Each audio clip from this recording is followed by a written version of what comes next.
Observations, an Electronic Column, Volume 2, Number 3. Extreme Measures by Scofflaws by Audrey Randolph, author of Necessary Oneness, Volumes 1 and 2, available via Amazon.com. October 21st, 2013.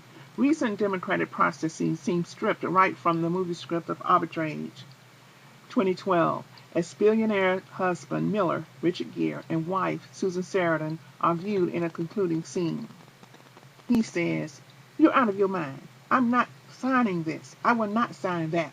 Are you trying to blackmail me?" She responds, "I think we call it negotiating." And he retorts, "You're not going to win that one."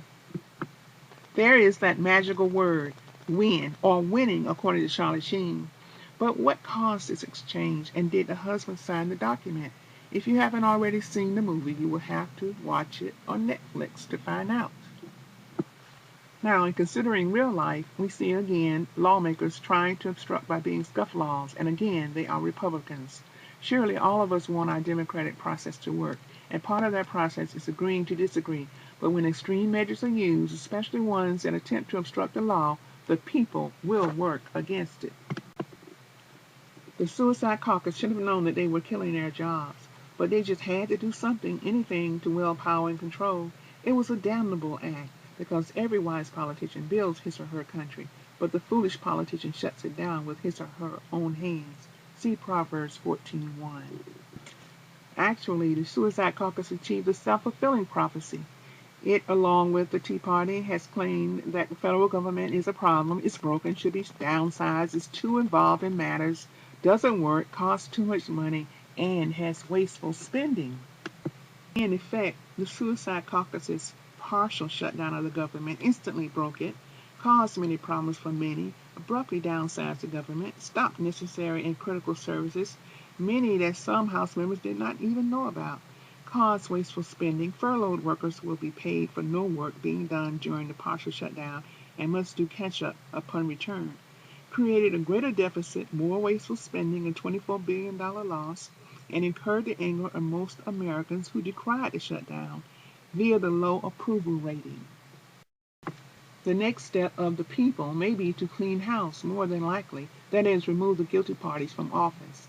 Therefore, the Suicide Caucus has an appropriate name, has actualized its very criticism of our nation, and was killing the United States more than softly. So, let's review what has happened. Firstly, the chicken comes before the egg. That is, the Suicide Caucus forced the House to piggyback the defunding of Obamacare. Then select Republicans in the House engaged multitudinous spin, dissembling to pin the blame on the Senate and President Obama. Secondly, what suffered in the fight between the elephants, the grass, the people, our democratic process, our nation, and our reputation throughout the world. On October 15th, Fitch Ratings put our country under watch until March 2014 due to political brinkmanship. Third, and finally, some plan to extend their 16 days of fame. The extreme measures included some foolishly saying it would be all right to exceed the October 17th deadline, forgetting that if you are early, you are on time. If you are on time, you are late. Clearly, the strategy has not ended. Republican Paul Ryan, chairman of the House Budget Committee, visibly inserted himself in the fray near the end, seemingly to help reach reasonable closure, but he voted against the bill on October 16th. The next day, he participated in the first meeting up to help craft legislation to meet the new deadlines for which he did not vote. Ryan has made himself the Trojan horse in the room and is acting to preserve his political career. And so, what has been learned? That it is better to act early, that one must be a wise politician, that the lost time and money should have been spent on other matters, that a shutdown should never happen again. No other matter should be piggybacked with a critical financial matter, that some Republicans are still dedicated to causing confusion, that our democratic processes must be respected and rightly executed, that the challenge of all democracies is to maintain civil and reasonable legislating with checks and balances, that checks and balances are needed to hold our ideals in place, and especially that to remain one nation, still under God, still indivisible, with liberty and justice still being sought for all, we, the people, must swiftly respond to our elected officials, and encourage them to act wisely. Please note, this has been an abridged version of Extreme Measures.